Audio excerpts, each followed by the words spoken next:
Hi, today we're going to be doing a shopping cart style marketplace processing payments with Stripe Connect and a Bubble app.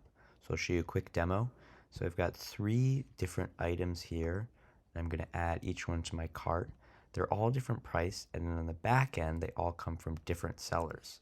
And this is how most online marketplaces, even Amazon, works like this, where each of these items is a different seller, but to the customer, it feels like it's all the same stuff.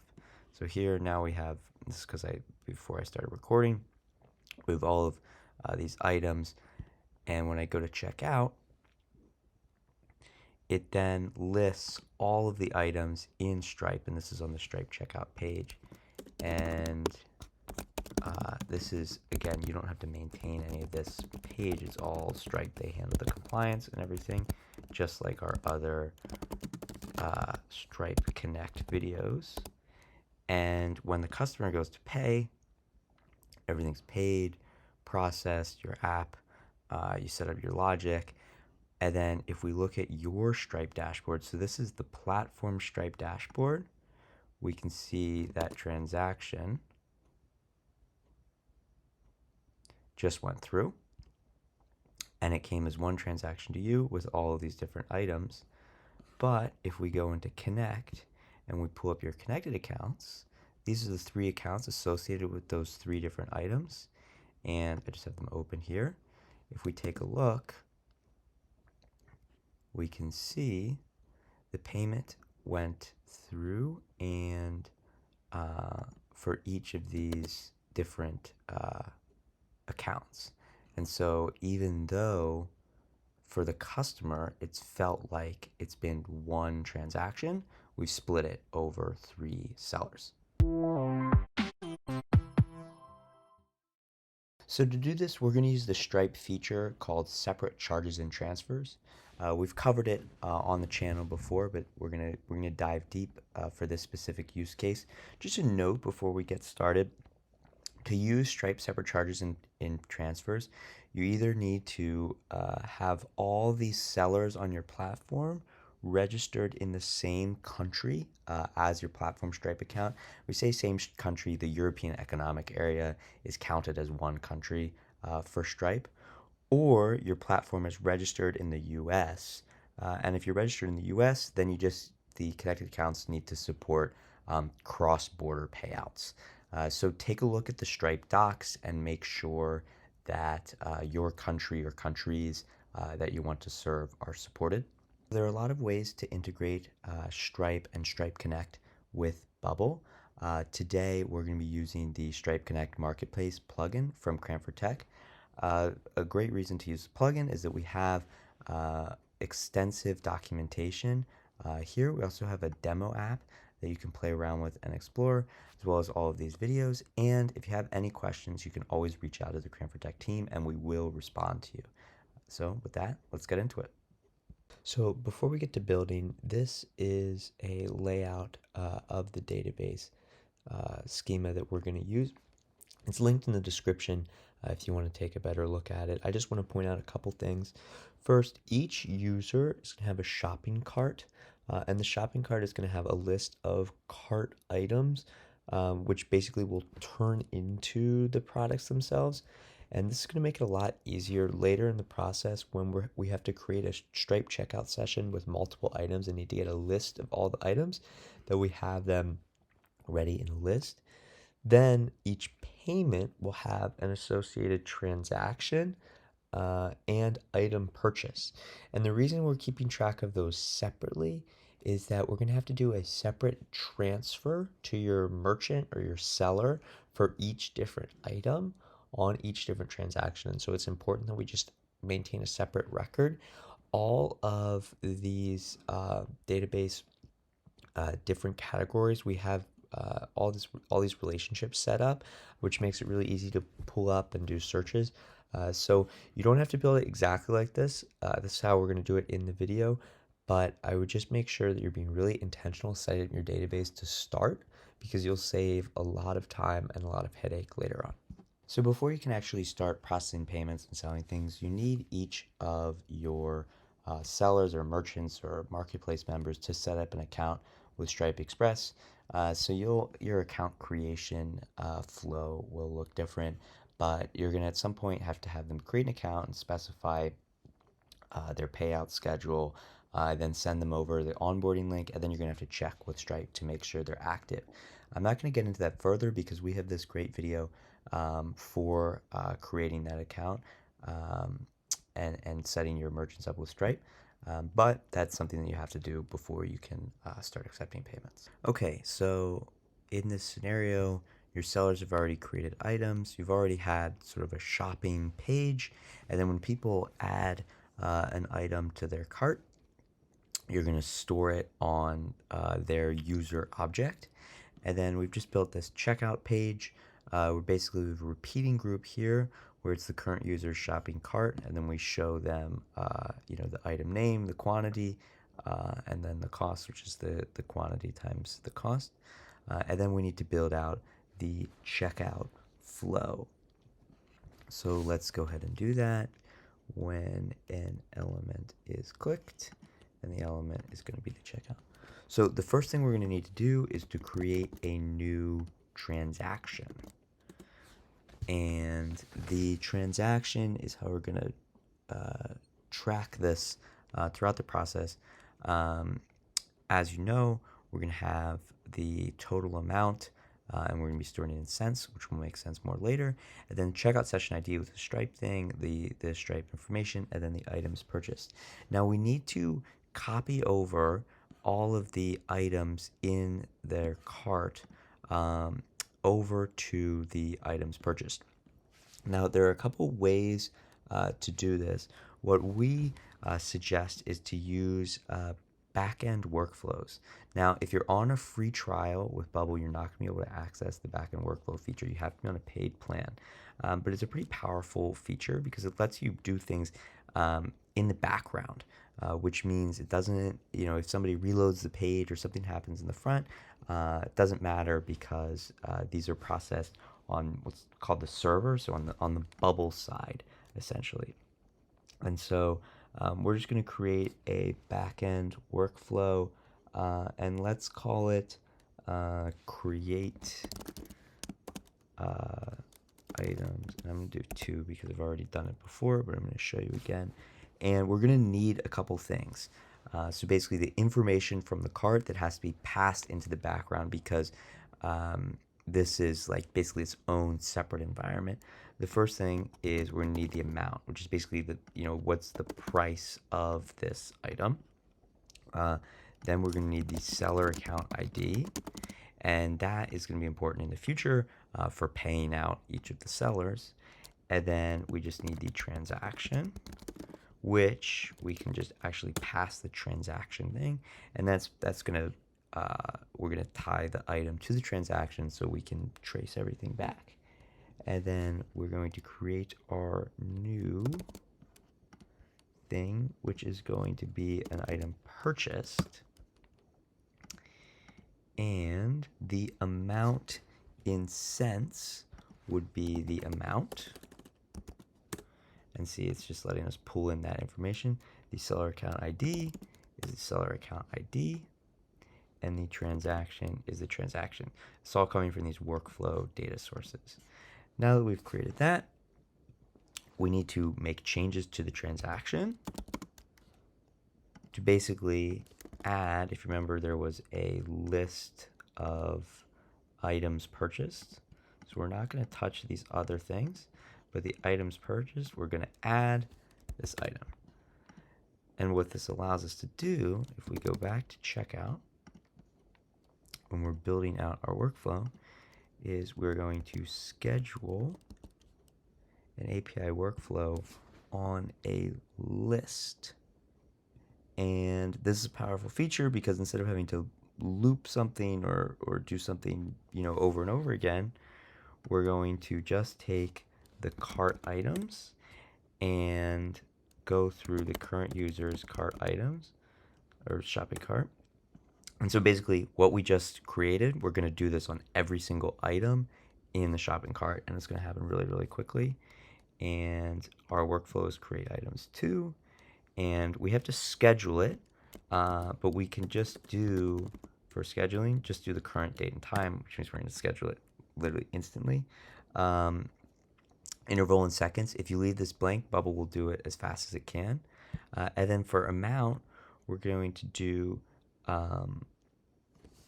this cart item. So this is like as it iterates through, it's we're scheduling this 3 times for the thing that it's scheduled.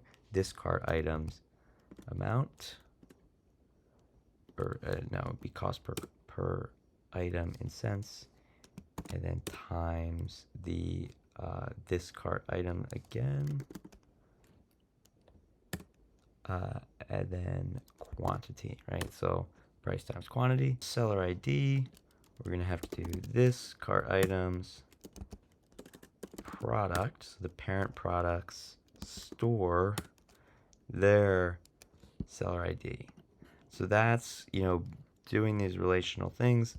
This is why it's so important to keep track of everything and plan your database ahead of time.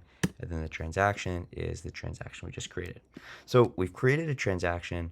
We haven't done anything with it yet. In fact, let's clear this out so we don't get that error anymore. And then now we're going to create the item and add it to this transaction. So now the list of items in the transaction is going to be each of the items in the cart.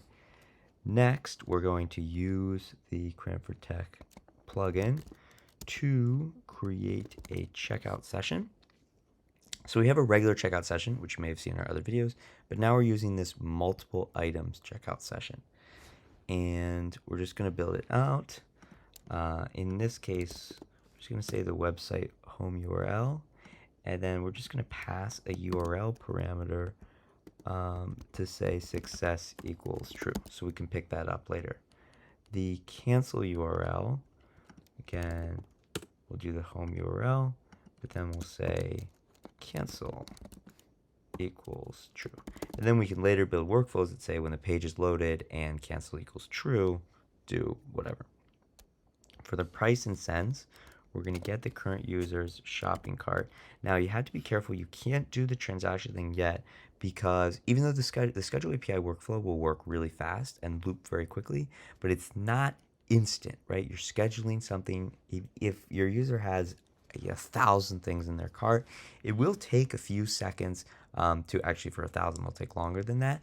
We're going to stick with using the current user to get the information, even though after this schedule goes through, all the information will be in the new all the saved items will be in the new transaction. But we're just going to get the current user's shopping cart, and then each item's cost per item cents. So that's going to pass as a list, basically. And then for the quantity, we're going to do the current user's shopping cart, each item's quantity. Now this is going to pool, right? This is a list, right? So it evaluates to a list of numbers, and evaluates to a list of numbers. But because these are in the same order, right? We're pulling, all of the items prices, and then all the items quantities, and then we're going to pull all of the items product names. Same order. Stripe is smart enough to essentially say, okay, number 1 in the list, quantity, number 1 in the list, price, number 1 in the list, product name. That's the same item. Display it together. And so if we just do current users, shopping carts, now each item's product name. Where is it? Oh, each item's product name. Now, a couple other optional things. You can pre-fill the email if you have them. You can also pre-fill the Stripe customer ID, which if they have a payment method saved, it'll pop up. If you want to, this is for another day. And then if you want to use coupons, you can enable the coupon code. After we create that, then we're going to make changes to a thing, and we're going to make changes to transaction. And now we've told Stripe all this stuff, and we're going to have to reconcile it all with Stripe. So we just need to track everything. And all we're going to track right now is the checkout session ID, and that's just going to be the result of Stripe of step 3's ID. And so that'll allow us to track back later. And then the last step is to open an external website, and that is going to be the result of step 3's URL. All right, so let's go ahead and test that. So I'm just going to add another item to my cart. Cool. With this, I think my cart will be very big. Great. We have all these items, the quantities and everything. And we go to checkout. We have all these items, and this is our total. And this is again the Stripe just test information 4242.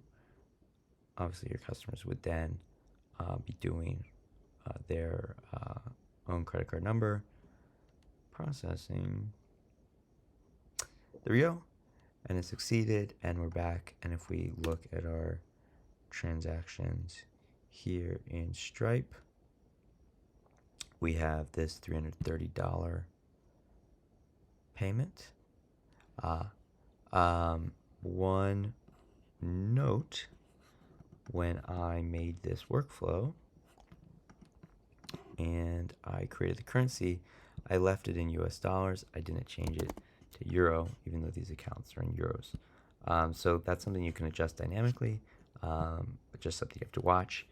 And as you can see, we have all these items here, but there's no associated transfers. And the reason for that is, remember, we're using this Stripe separate charges and transfers feature. And so we have to process the payment, and all the money goes into your Stripe account. You pay the Stripe fee, and then now you need to pay it out. So let's work on that payout logic. Okay, so now that we've set up the checkout session, your customer is paid, we now need to do a transfer to each of your sellers for the amount that the product was minus any of your fees. We're going to use a new tool called Stripe webhooks. Now, webhooks are offered by most complex API providers like Stripe, where there's a lot of back and forth. And the main reason is it's just decreasing the number of API calls for you to have to make. Whereas the normal API or plugin action, if you wanted to check that, we have the checkout session ID. If you wanted to check it, you would have to say, hey, Stripe, is there an update? Hey, Stripe, is there an update? You have to keep pinging Stripe until there was an update, right? Alternatively, what if Stripe could say to your Bubble app, hey, Cranford Tech, there's an update, and just let you know when there's an update, and then you don't have to keep checking back with them. And so that's especially useful. We're going to use it with the checkout session completed, which is something where we generally know when it's going to happen, right? If the user is redirected back to our page, we have the checkout session complete equals true, then we could run an API call there, use the plugin.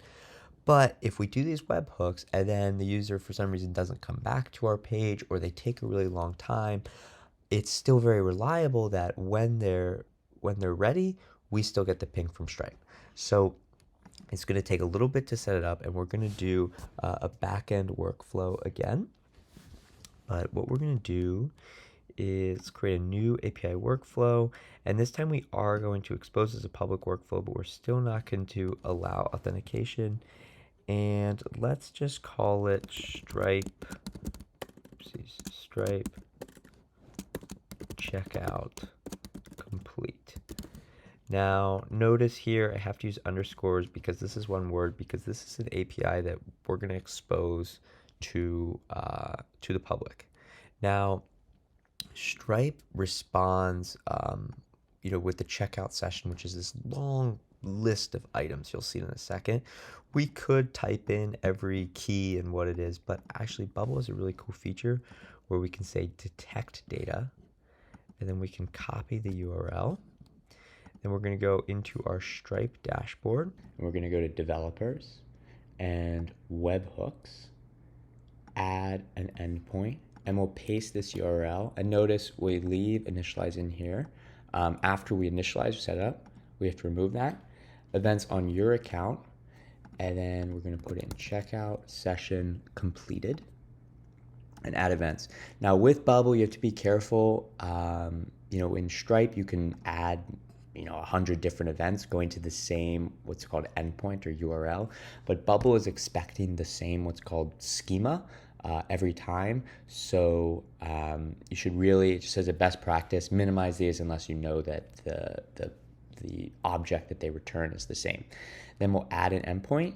So now every time a checkout session is completed, Stripe is gonna go to this URL and say, hey, checkout session was just completed. Here's the information. The problem is in our Bubble app, we have not checked this box allowing anyone to run the workflow without authentication, which is important. We can't check this box because if we did, then anyone could just run a workflow saying that a checkout session is completed. And if they send the right information, they can basically hack your app. And so we have to have it authenticated. The problem is Stripe isn't an authenticated user. But Bubble, there's something we can do about that. If we go back to our Bubble app, and I'm going to cancel this for a second, and go into settings, we're going to go into API and get an API token. And so you're going to have to generate an API token or maybe regenerate, give it a name that you'll remember, copy it, and then we're going to take that token. And if we go back to Stripe and we do question marks, it's just a standard URL parameter, and we do API underscore token equals, and then we put the token here, then we can add endpoint, and we should run as an admin user. Now, you have to be really careful with this. This API token is basically like the same thing as your Bubble password, right? In that if somebody has it, they can access all your backend workflows and they can modify your app a lot. And it is stored in Stripe here as plain text. It's not encrypted. So you just need to be careful. The one thing to really be aware of is if you have collaborators in your Stripe account, like this is a shared Cranford Tech account, that means that everyone in Cranford Tech has access to this API token. Now that's not a problem because this is a demo app, but in a live app, that's something to be careful with. There are other ways to authenticate, but this is what we would say is the easiest. Now we're going to go back to our backend workflow. Let's go into the detect data. Now, Bubble is waiting for like a first event so they can initialize it and understand how the data is coming. In Stripe, they're also waiting for events because Stripe isn't going to trigger unless an event actually happens. So what we need to do is just go into our app, and I'm just going to grab one item and everything will work because we just set it up. But my Wi-Fi is slow.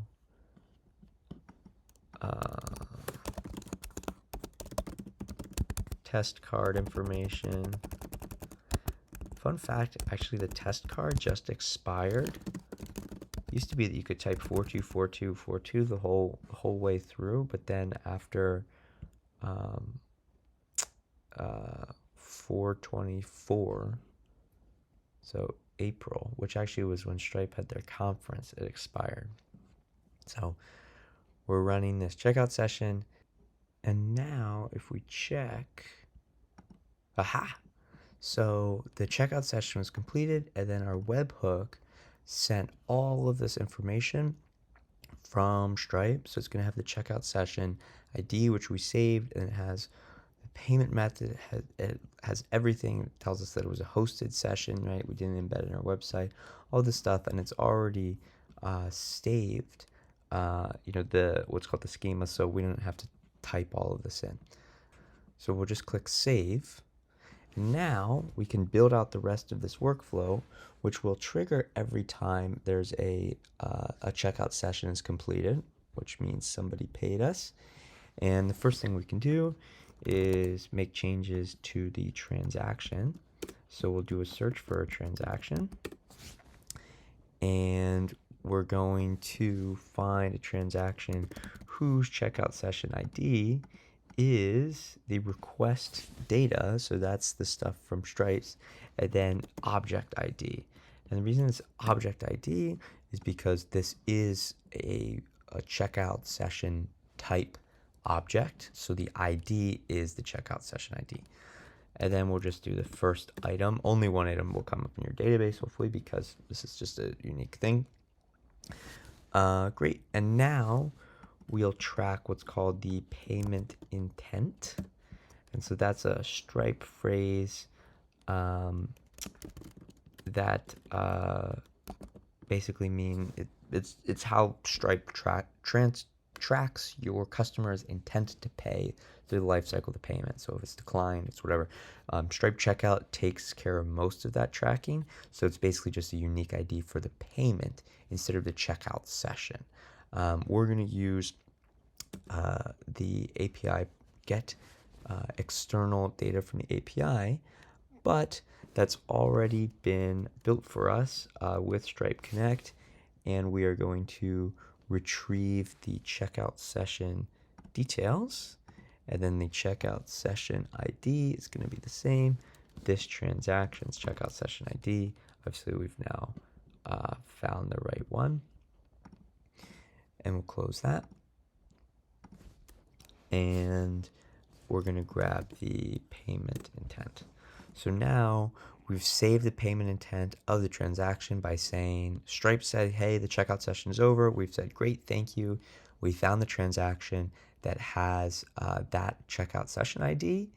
And then we said, okay, that transaction, we need to figure out what the payment intent is. We know now because it's been automatically assigned by Stripe Checkout. And here we looked it up with our plugin and said, here's the hey Stripe through the plugin. Here's the checkout session ID. What's the payment intent associated? And Stripe told us through the plugin, and we're going to save it here. First step. Now we want to make changes to the transaction. Again,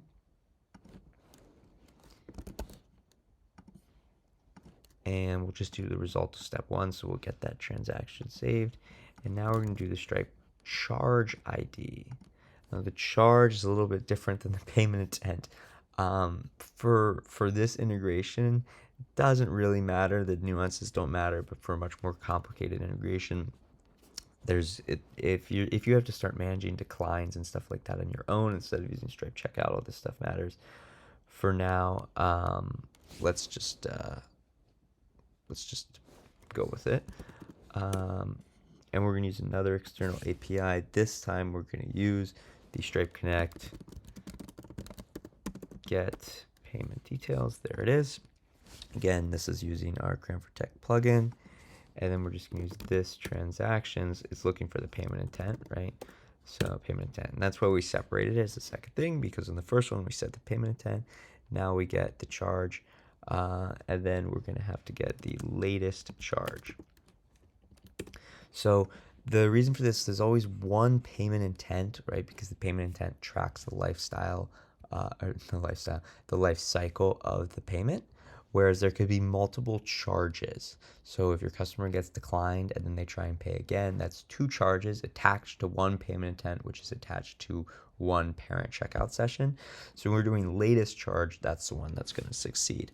Again, using Stripe Checkout, that Stripe page that pops up, it takes care of having to worry about most of the stuff. So we've teed everything up. We've gotten all the information. The last step is to actually make the transfers with Stripe. But we're actually going to do one more thing. We're going to create another backend workflow. The reason for that is we've set up the transaction, right? But this transaction has multiple items in it, and each of them have their own seller ID, Stripe account ID. So if we create a backend workflow, we can schedule an API workflow on a list and then make a different transfer to each one of those accounts at the same time really quickly. So let's do a new API workflow, and we should call it something like transfers, Stripe transfers. We're not going to expose it publicly. We don't need to worry about, we don't need to worry about authentication because it's going to be run by the other workflow, which is authenticated as a user. This one we're going to do just manual definition, and all we're going to need is the seller account ID and the amount. And the amount needs to be a number. And then we're going to create a transfer. Create a transfer, and the amount is going to be the amount. And then in this case, we're going to charge a fee that's 20%, which is our standard fee. So we're just multiply by 0.8. But you can do a dynamic expression here if you want to do math or anything like that.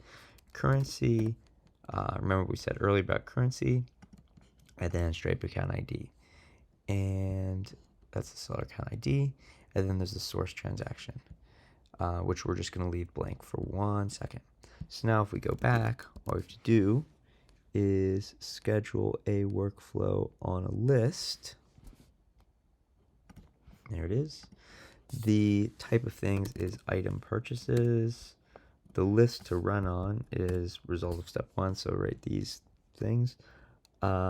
Transactions, item purchases, so that's a list. The API workflow is what we just did. Stripe transfers. Scheduled date is the current date and time. Cool.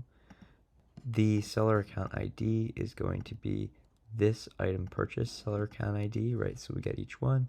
And then the amount, because we're doing the deducting the fee later, it's just going to be this purchase amount in cents. Okay, let's test it out. We're going to do our test. Add it to cart. Add it to cart. And we'll go to checkout.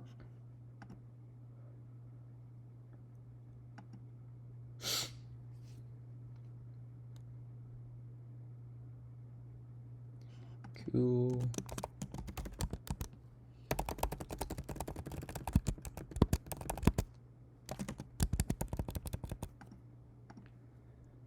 And we're going to pay. So if everything worked well, then the transfers, everything will happen in the background. But I think we're going to run into a small error, and I'm going to tell you what it is and why it's important. So I'm going to go back into our Stripe dashboard, and we're going to go into developers and logs. And looks like, so these are the 2 transfers that we tried to make for those 2 products, and we got an error for each of them. Balance insufficient. You might think, whoa, balance insufficient, what are you talking about? Of course the balance is sufficient because the money was just moved from Stripe. We just charged someone's credit card. Well, it turns out because Stripe holds funds for a few days before they actually pay it out. So with a regular transaction in the States, it's 2 days. In other places, it can be more or less time. And your first transaction, they could hold up to 7 to 10 days. They're doing this so they can do fraud checks. But if your platform's balance, so this is the platform, if your balance has no money, you can't actually run the transfer because Stripe has, the funds are basically in transit to your account. But there's something we can do to get around that. If we specify to Stripe the charge ID of the transaction, then we're not saying, hey, Stripe, take money from my account and give it to my user. Instead, you're saying, hey, Stripe, we just processed this payment and we intend to give it to the user. And if you just, here's the charge ID and please take care of it. And what they will do is, it's pretty nice. On the back end, they'll show the user that the funds are there pending, but they won't be available to the user until they're available to you, and that's when the transfer will actually go through. So it's very easy to set that up. Let's do it right now.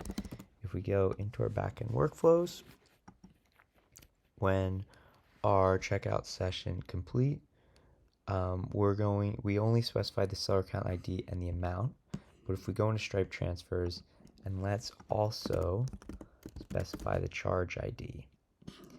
And then when we schedule it, we'll do the charge ID, and we already looked it up. So all step 2s, Stripe charge ID. Now when we specify a charge ID in the transfer, it's going to do 2 things. First of all, it's going to be easier for you to track in your Stripe dashboard if you ever do customer support, anything like that. 2, when you make the transfer and you do it with a charge ID, and the funds aren't available in your account yet, Stripe will basically schedule the transfer. Actually, on the user side, they'll say, the money's in your account, but it's not available until the funds are made available to your platform. And Stripe will take care of that automated. So then you just have to put in your help docs or somewhere that, it takes 2 days or however many days. Check the Stripe docs for your country, however many days for the payout to go through. And people, know this is a real thing. But now that we've made that change, let's go ahead, even with our new product, even with everything here, we will check out. And